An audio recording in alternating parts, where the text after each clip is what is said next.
Shalom Alaikum, Shalom sa akong pinagpalang araw ng Miyerkules sa ating lahat, mga kapatid, mga kababayan.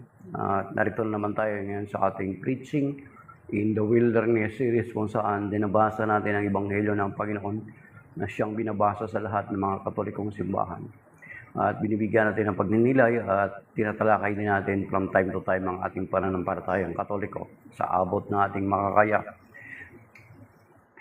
At ganun din, tinawag natin itong Preaching in the Wilderness series sapagkat bagamat napakalawak nitong platform ng TikTok, yet we know na ang mga tao ay patuloy na naghahanap ng mas magandang mga content dito sa TikTok. So that is why we called it the Preaching in the Wilderness series. At ibinabati natin ang ating mga kapatid na palaging sumusuporta sa atin, Brother Romy. At yung mga nagtap na ng screen, Romy Nunez, si Gia Maureen Manzano, kamag-anak ni Ido Manzano, Jonathan Di Galicia. And then si Mystery of Faith, si Iglesia Katolis, si Pablo sa Japan. Ayan, yung mga yung mga regular na sumusupport sa atin.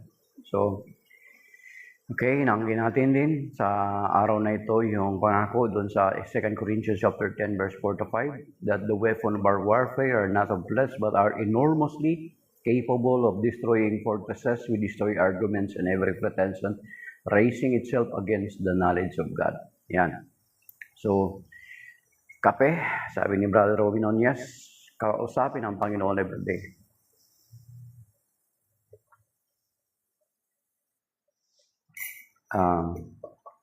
At when we say nakausapin ng Panginoon everyday, sabi nga ni Bishop Cardinal Vidal dati, sabi niya, when we read the scripture, the Lord speak to us, but when we pray, we are talking to Him. So yan yung paraan na ginagawa natin. That's why we are reading the scripture and giving reflection to it. Then, after that, ay nakikinig din tayo, of course, sa Panginoon.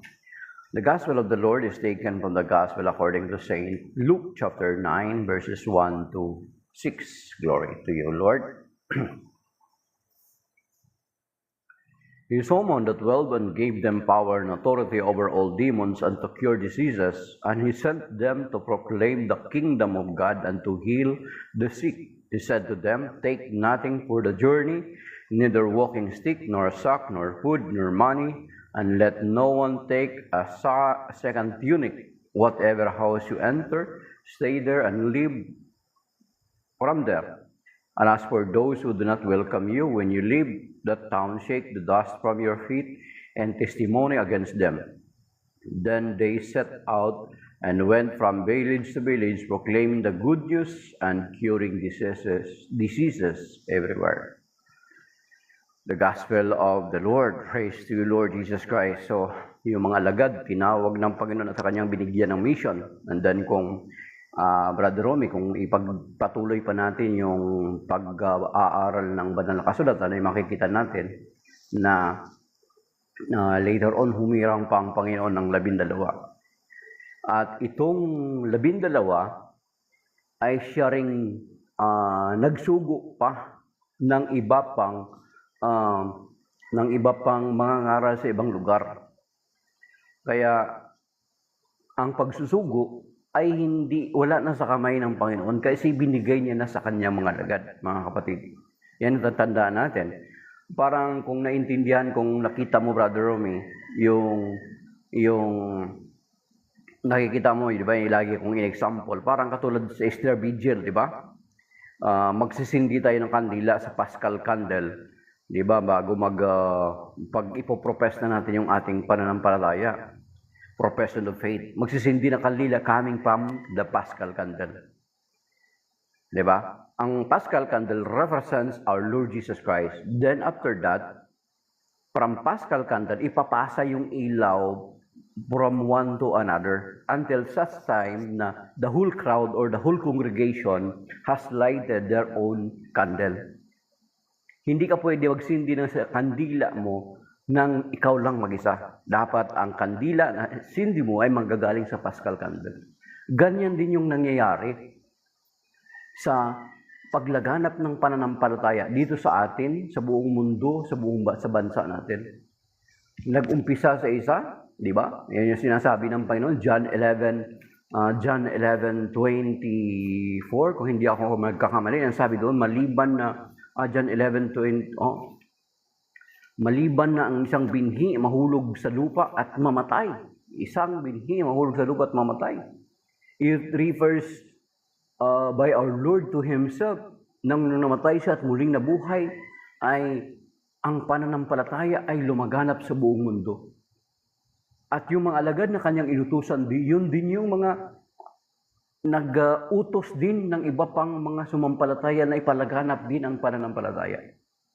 At ang pagsusugo is not anymore in the hands of the Lord kasi ibinigay niya na nga sa kanyang mga alagad. Matthew chapter 28, di ba? Makikita naman natin yan. Pero hanapin mo natin John chapter 11. John chapter 12 pala, verse 20. Ito sabi ng Panginoon na, John 12:24. Amen, amen, I say to you, unless a grain of wheat falls to the ground and dies, it remains just a grain of wheat. But if it dies, it produces much fruitful. Ganyan. Ganyan na ganyan nangyari sa ating Panginoon Jesus Cristo. He started from the Lord, then He calls out these 12 disciples, and these 12 disciples go and spread the good news, and those who received the good news, sila din yung nagpakalat ng mabuting balita until such time na nahalaganapan ang buong mundo. Almost the whole world na. It started from the Lord, then the 12 apostles, then the 70 disciples. Then yung mga naabot na reach out ng mga alagad, sila din yung nagpakalat ng mabuting balita. Ang pagsusugo, wala na sa kamay ng Panginoon. Hindi na nagsugo pa ang iba, ang Panginoon ng panibago, mga kapatid. Kaya kapag may mga ngaral sa inyo, may lalapit sa inyo, sugo ako ng Panginoon. They are false. Sila yung sinasabi ng Panginoon doon sa Matthew chapter 24, verse 11, and then Matthew chapter 24, verse 24, at saka yung sa Matthew chapter 7, verse 15. Na pinapaiwasan sa atin ng Panginoon. Yung sa sabi sa Galatians chapter 1, verse 1, 6 to 8. And then dun sa 2 John, verse 7 to 10. Mga kapatid, sila yung pinapaiwasan sa atin. At sinasabi din yan doon sa Romans chapter 16, verse 17 to 18. Hindi na nagsugo ang Panginoon pa. O basahin niyo yung Matthew chapter 24, mga kapatid. It is an eschatological teachings of the Lord. Ibig sabihin, a teaching pertains for the last days. Yung mga kaganapan sa huling panahon. Never minention ng Panginoon doon sa Matthew chapter 24 na matatalikod yung aking iglesia at meron akong isusugong muli. Pero huwag kayo mag-alala, meron akong isusugong muli, magtatayo nito. Walang ganun, mga kapatid. Bagkos, ang sinabi doon sa Matthew chapter 24, dahilan sa mga mangyayari sa huling panahon, maraming manlalamig sa kanilang pananampalataya at tatalikod sa kanilang pananampalataya. Ganun yung sinasabi sa Matthew 24. Basahin nyo doon. Never ang church ang matalikod, but rather, marami ang tatalikod sa kanilang pananampalataya. So kapag binagsasabi sa inyong talikod yung iglesia, yung tinatag ng Panginoon, isang malaking kasinungalingan yun. It never happens and will never happen, mga kapatid. Because the Lord Jesus Christ promised to His church, di ba? Alam natin yan. Matthew chapter 16, verse 19, I will give you the keys of the kingdom. Ano sa Matthew 16, verse 18, sabi niya, I will build my church that even the gates of hell shall not prevail against it. Then pagdating sa Matthew chapter 28, verse 20, nagsabi uli siya ng pangako, I will be with you till the end of age. Natapos na ba ang kapanahunan? Natapos na ba ang sanlibutan? Bumalik na ba ang Panginoon Jesucristo? So therefore, hindi iniwan ng Panginoong Jesucristo ang iglesia na kanya itinatag. So therefore, there is no chance of apostasy, there is no chance of na merong magtatayo nito, mga kapatid. Dahilan sa hindi natalikod. But why there are people na ini-insist na sabi na natalikod? Alam niyo kung bakit? Simple lang naman. Para ma-insist nila at maisiksik nila yung mga leader nila sa banal na kasulatan o sa history sa kasaysayan ng iglesia ng Panginoon. You see? Yun lang yung purpose. Diba? Subukan nyo, tanungin. Actually, tinanong na natin sila. Wala silang may pakita. In Matthew 24, maraming tataligod sa pananampalataya. But not the church.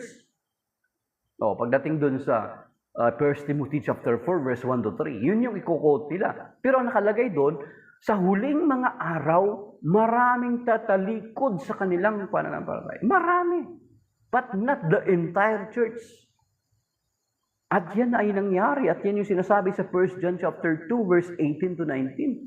Na sinasabi doon, dati natin sila mga kasamahan, ngunit umalis sila, nagpapatuloy lamang na hindi natin sila kaisa. You see? Basahin niyo, 1 John chapter 2, verse 18 and 19, mga kapatid.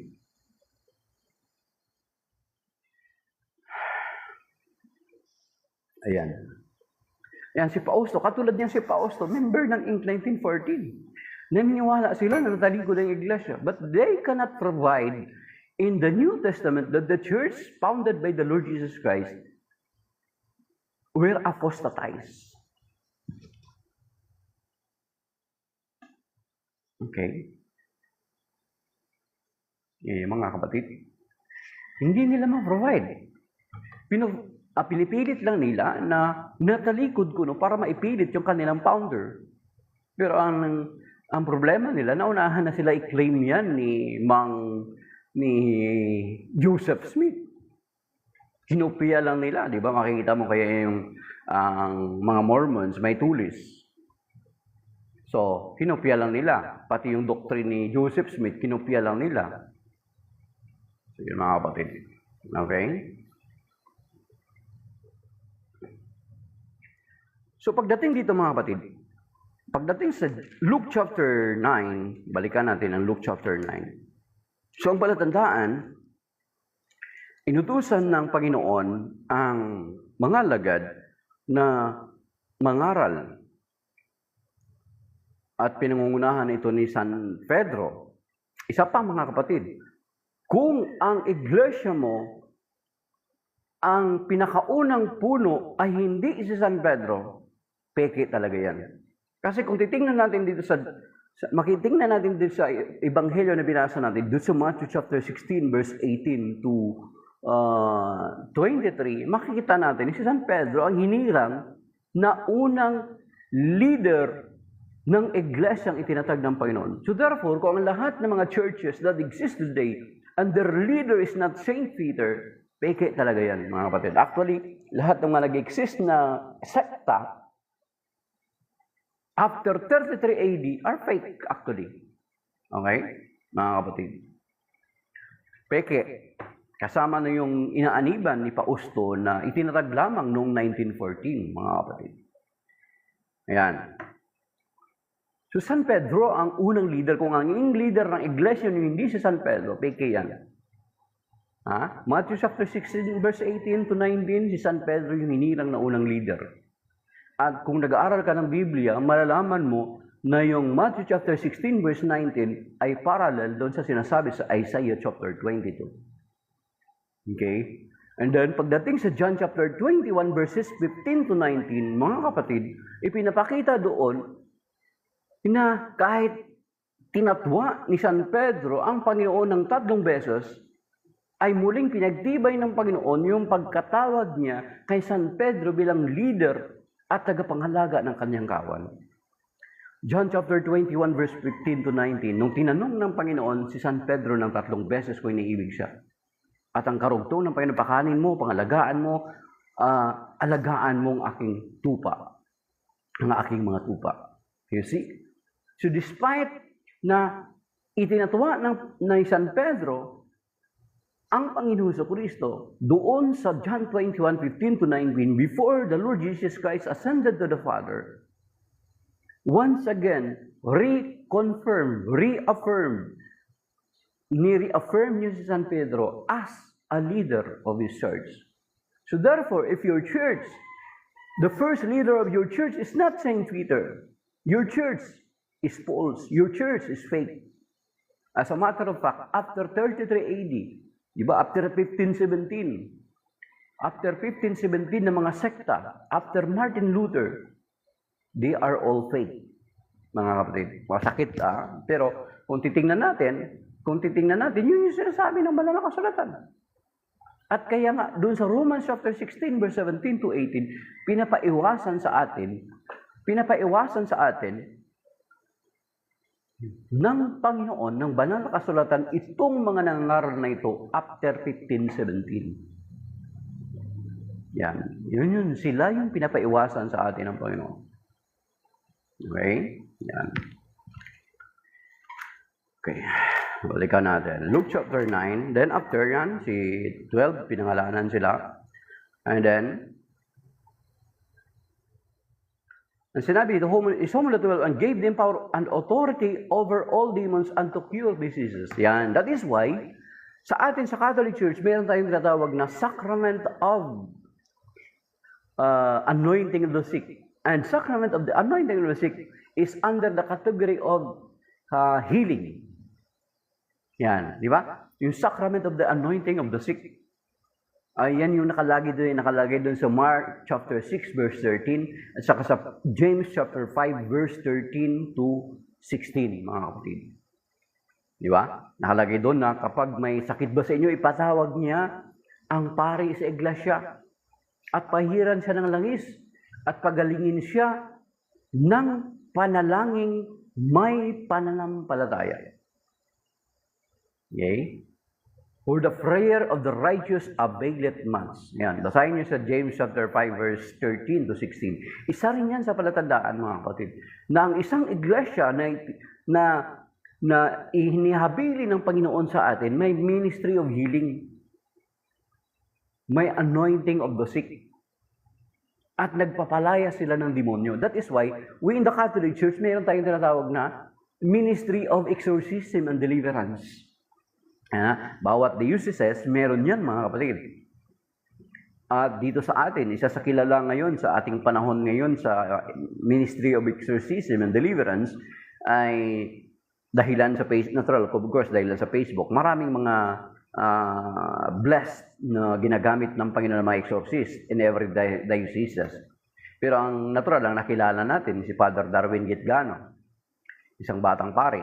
So, meron tayong Ministry of Deliverance. Ito sinasabi dito, mga kapatid, He gave them power over all demons and to cure diseases. That is why we in the Catholic Church, meron tayong tinatawag na Ministry of Healing and Deliverance.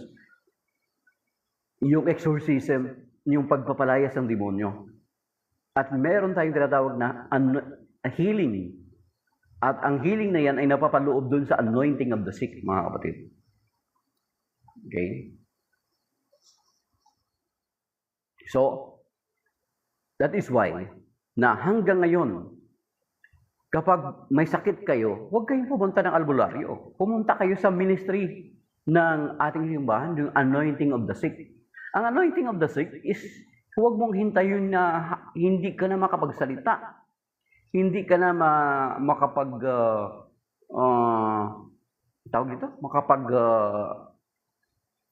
hindi, yung parang, huwag mong hintayin na parang naghihingalo na bago mo tawagin yung pari. Because the anointing of the sick is not para dun sa dying. Kahit malakas ka pa, pero kung nararamdaman mo na may meron kang karamdaman, pumunta ka, sabihin mo sa parokya mo, ay magpalista ka doon. Kasi kung minsan, kailangan i-record, ilista, kasi alam nyo na maraming tinatawag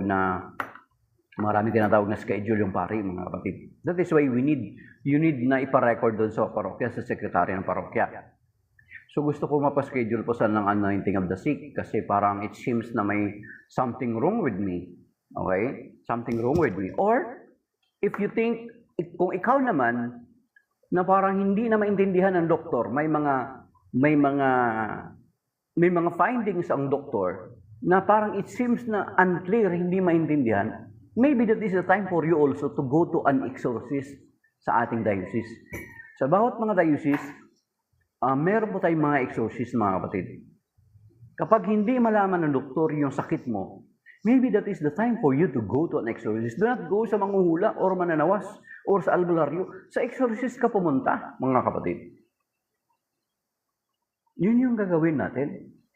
That is why our church has the office of Ministry of Exorcism and Deliverance. Yan ang banggit ko rin dito sa Manila. Sa Archdiocese of Manila, meron yan. Mga kilala dito. Si Father Jose Siqueira, ang Chief Exorcist ng Archdiocese of Manila. Saka si Father Wilson Cabading. Si Father Joseph Cerodo ng Quezon City.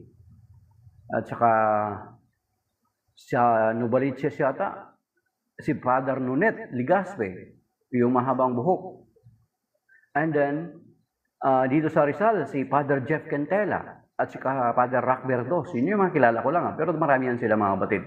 And then sa Pasig, isa sa kilala ko is si Father Daniel Estacio, ang presidente ng Pasig Catholic College sa kasalukuyan. So madali. Yun yung mga ano na yun yung puntahan mo. Hindi na kung parang may naramdaman ka na something weird, ay sa albularyo ka pupunta. No, mga kapatid. That's wrong. Lalo mong binubuksan ng malaking pintuan ang demonyo sa buhay mo at patuloy kanyang alakihin. So yan ang palatandaan. Those are some, ang palatandaan na binanggit natin na ang iglesyang itinatag ng Panginoon, ang unang pinuno na kanyang hinirang ay si San Pedro. So kung ang church mo na kinakaniban sa kasalukuyan, hindi si San Pedro ang pinakaunang leader, ay fake yan, mga kapatid. Pasok yan doon sa sinasabi sa Psalm 127 verse 1. Okay? Basahin niyo Psalm 127 verse 1. And then, kinakailangan ang church na hinirang ng Panginoon may ministry of healing and deliverance. Kaya meron tayong exorcism and deliverance. Yan. Kaya si Father Darwin, marami pong mga tao kaya nakapagpapatayo si Father Darwin ng St. Michael Deliverance Center, Exorcism and Deliverance Center. Ang laki. Ang donation may nag-donate ng lupa, mga kapatid, sa kanya, at napagawa yung center na yon dahilan doon sa mga donation din ng mga tao, mga kapatid. Okay. Okay. Sabi ni Pausto na member ng Incline 1014 na itinatag ni Mang Felix Manalo, mas marami pa nagpupunta sa sabungan kasi nandun si San Pedro may madala manok. So mga kapatid, sa mga Katoliko pala hindi nakaalam, bakit may manok sa San Pedro sa mga larawan niya minsan, diba? Yung paglalarawan kay San Pedro, it's either a key, ang daladala ni San Pedro, or manok. Bakit manok? Lalo na dyan sa San Pedro Laguna, manok ang paglalarawan ng hawak-hawak ng San Pedro, hindi susi. Alam niyo kung bakit? Si San Pedro, 3 beses niyang itinatuwa ng Panginoon bago magtaktala ako manok. Hindi dahilan sa sabungero sa San Pedro, katulad ng sinasabi ni Pausto na member ng Incline 1014 na itinatag ni Mang Felix Manalo Isagon doon sa Punta Santa Ana. Okay? So, yun, mali yun. Isipin natin, kaya may manok ay sabungero sa San Pedro. So, sa mga bata, huwag nyo namang turuan ng kalokohan, no? Mga bata, sabihin nyo, kaya may manok sa San Pedro kasi yan yung isa sa tagpo sa kanyang buhay na bago magtaktala kung ang manok ay itinatuwa niya ang Panginoon. Okay.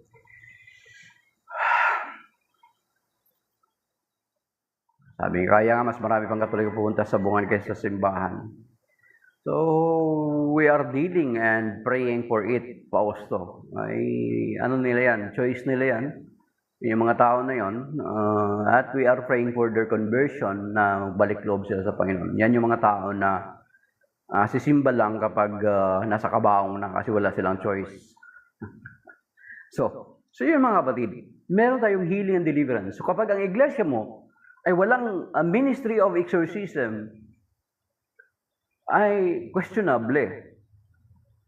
Kasi meron akong kwento na dating dating, basta may mga kwento. Hindi nila mapalayas ang demonyo. At nung panahon dati na member pa ako ng Pulahan, yung tatay ng commander namin, dinala ako sa kanilang simbahan. Alam nila at nakita nila, dami kong mga bukol-bukol sa katawan kasi dami kong anting-anting. Mula umpisa hanggang matapos, talagang nirebuke nila ako ng nirebuke. Ang haba, pero walang effect sa akin.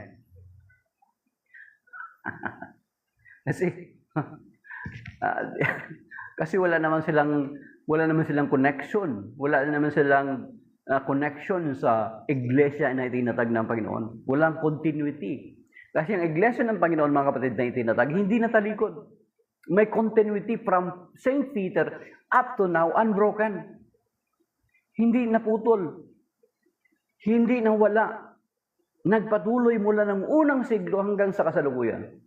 Yung nagsasabi lang na nawala ay yung mga taong pilit lamang isiksik yung kanilang leader sa Biblia. Parang yung katulad ng picture na nakita ko sa Facebook na yung baka gusto nilang ipasok sa loob ng isang maliit na kotse. Yun. Ganun ang ginagawa ng mga sekta ngayon. Pinipilit nila isiksik yung founder nila sa loob ng Biblia. Yun lang yun. Kaya pinipilit nila na talikod daw. Pero kung babasahin mo ang Biblia, mga kapatid, never and it will never be apostatized, mga kapatid. Hindi ma-apostatize. Yan. Sabi niya, at imagine, turo ni Kristo, one God, turo ng Trinitarian, God 3 in 1, Jesus. Jesus is God, ligaw talaga, Matthew 24:11, sabi ni Fausto. So mismo, si Fausto, hindi niya talaga batid yung sinasabi ng banal na kasulatan. At hindi niya naintindihan kasi kung titingnan mo ang Inc. 1914, wala kang marinig na exegesis, hermeneutics, wala ganoon sa kanila. Di ba? Kaya hindi nila naintindihan yung Trinity, yung 3-in-1 daw. Okay? Ang grammar sa Biblia, hindi nila pinapansin. Wala silang gano'n na mga, halimbawa, based on original language, ay ganito sinasabi. Bihira ka makarinig sa kanya nila niyan. Kaya, sinong paniniwalaan mo? Ang Inc. 1914, na wala man lang sariling saling Biblia, at wala rin mga Bible scholar? O ang Catholic Church, na nag-aral mismo ng banal na kasulatan, even doon mismo. Hindi lamang binasa, pinuntahan mismo yung mga lugar na binabanggit sa Biblia. Sila walang ganun. Sino paniwalaan mo? Yung lumitaw lang noong 1914 o ang iglesyang itinatag ng Panginoon nagsimula pa noong 33 AD? Okay. In 1914, tama ang turo sa tunay na Diyos. In kasunod sa turo ni Kristo, one God, true God pa. So nagkaroon lamang ng totoong pagtuturo is nung dumating lamang ang Inc. 1914. Okay? Ay doon pa lang sa New Testament, doon pa lang sa 33 AD, nagpasimula na yung iglesia ng Panginoon. Hindi niya sinabi, magkaroon lamang ng katotohanan. Pagdating ng 1914 na dumating si Miguel X. Manalo. No. Okay? So yun, mga kapatid. So yun yung ginagawa ni Fausto na member ng Inc. 1914, pinipilit nila na sila yung nagsasabi ng totoo. Samantala, kung titingnan mo sa John chapter 15 to chapter 16, sinabi ng Panginoon, sabi niya, when the Holy Spirit comes, He will teach you in all truth. Basahin niyo John chapter 15 to 16. Babasahin niyo doon. Pagdating ng Espiritu Santo, tuturuan niya kayo ng lahat. Tapos sasabihin mo na ang tamang pagtuturo dumating lamang noong 1914, walang sinabing gano'n ng Panginoong Jesucristo. Ang tamang katuruan na ituturo ng Espiritu Santo sa pagdating ng Espiritu Santo, i-guide niya yung church pag-alis ng Panginoong Jesucristo. Di ba? Pag-alis ng Panginoong Jesucristo, 40 days, 10 days after His ascension, the Holy Spirit came. Oh. So kung ang Espiritu Santo ay kasama ng iglesia, therefore, walang pagkakamali sa turo ng iglesia. Pero yung turo na sinasabi mo, na natalikod yung iglesia ang itinatag ng Panginoon, yun yung mali. Yun yung mali at kabulaanan. At ang nagtuturo na noon ay bulaan din. When in fact, si Mang Felix ay kasama sa doon sa sinasabi sa Matthew 24 verse 11 at saka Matthew chapter 24 verse 24. Kasi ang sinasabi doon, sa huling mga araw, sa huling panahon, lalabas ang mga bulaang propeta. Oh, kailan lumutang ang 1914 nga. Oh, you see, sa huling panahon. So therefore, sila yung katuparan ng sinasabi sa banal na kasulatan. Okay? And then kapag hindi ka tinanggap sa isang lugar, ito sinasabi sa mga lagad, is when you leave the town, that dust from your feet in testimony against them. Ipagpag mo.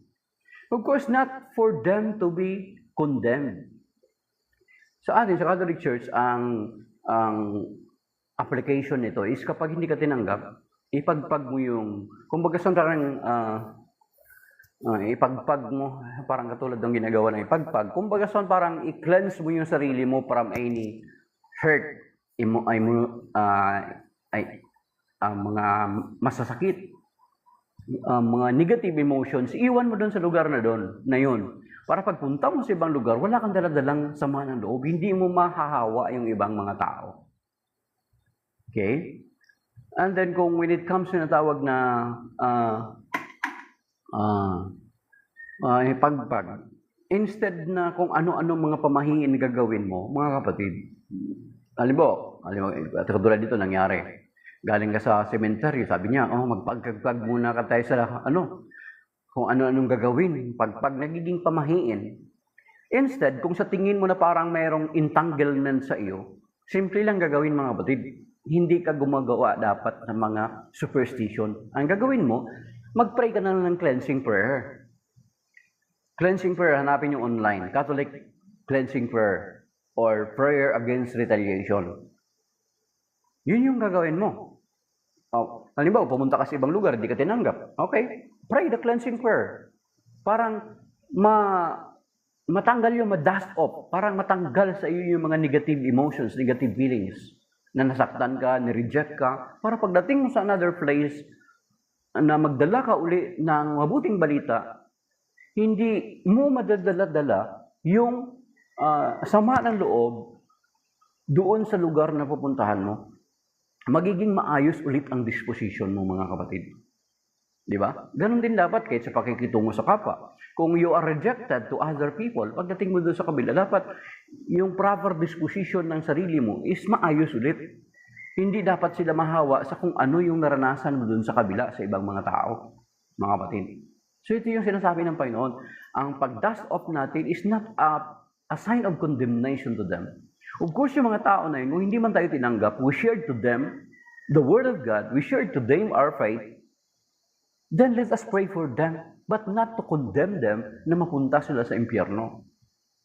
But maging daan yun para i-continuously pray natin sila for their conversion, mga kapatid.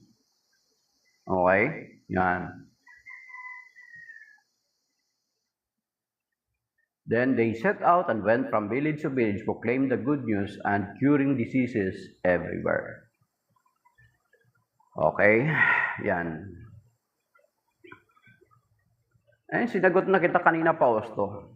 Kung ako sa mga, halimbawa, kung ako sa mga makikinig, sino yung paniniwalaan mo? Yung 1914 na nag-exist lamang noong 1914 or ang iglesyang itinatag ng Panginoon na 33 AD na pinangakuan niya ng Espiritu Santo na magtuturo sa kanila ng lahat ng bagay. So therefore, yung tinuturo ng Iglesia Katoliko is totoo.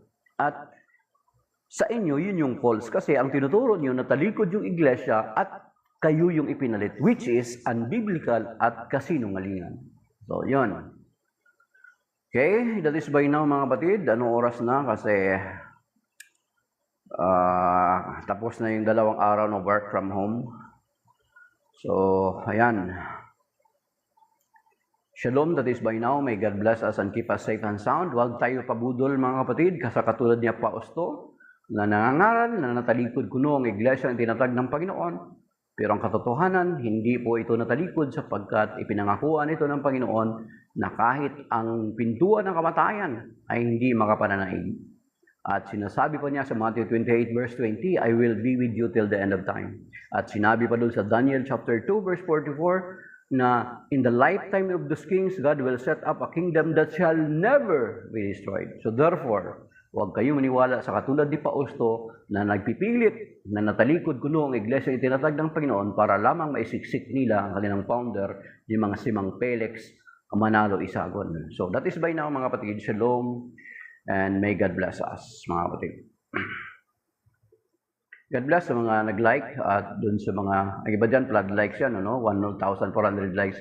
And then yung mga nag-tap ng screen, yan, si Pausto na member ng Inc. 1914, si Gia Maureen Manzano, kamag-anak yata ito ni Indo Manzano, si Stes, Tin Cast Birds, Cherry, si Miel, si May, Maria Calderon, at saka si Paul, si Jen, ayan. So, shalom, that is by now. Tsaka ibang hindi man nag-tap ng screen, pero nakisa sila sa atin.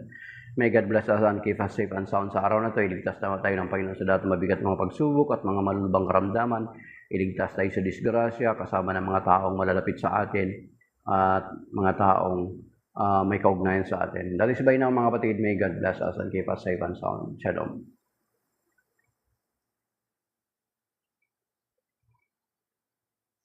Sabi ni Pausto, ay may parabol pa pala si Pausto, magbago na kayo, may panahon pa po. So, kayo yung magbago sa kasinungalingan nyo, sinasabi nyo na talikod yung iglesia ng Panginoon. Kapag hindi kayo magbabago, ay talagang masasabi ko na may kalalagyan talaga kayo.